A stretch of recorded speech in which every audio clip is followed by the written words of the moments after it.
ઉદ્ગાર એક સંતના સ્વામી શ્રી ભોલાનંદ સરસ્વતીજી મહારાજ। રાગ દ્વેષનો ત્યાગ।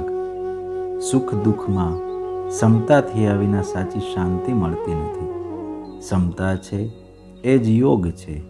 સાધકે ગમે તેવી વિકટ પ્રતિકૂળ પરિસ્થિતિ આવતા પણ તેમાં દ્વેષ ન કરવો અને ગમે તેવી અનુકૂળ સુખદ પરિસ્થિતિ આવતા તેમાં રાગ ન કરવો જોઈએ। રાગ અને દ્વેષ એ જ સંસારના મૂળ છે। રાગ દ્વેષથી સંપૂર્ણપણે મુક્ત થયા વિના સંસાર સાથેનો સંબંધ તૂટતો નથી। અનુકૂળ પદાર્થો, વસ્તુઓ, પરિસ્થિતિ, વ્યક્તિ, ઘટના વગેરેમાં જે આસક્તિ છે એ જ રાગ છે અને પ્રતિકૂળ વસ્તુ, વ્યક્તિ વગેરેમાં જે અપ્રિયતા, ઘૃણા વગેરે છે એ જ દ્વેષ છે।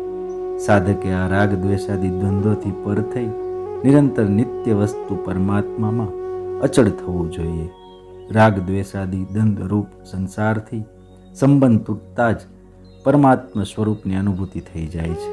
નાથ, એટલું યાચું હું આપની પાસે કે સંસાર પાસે મારી કોઈ યાચના ન રહે પ્રભુ।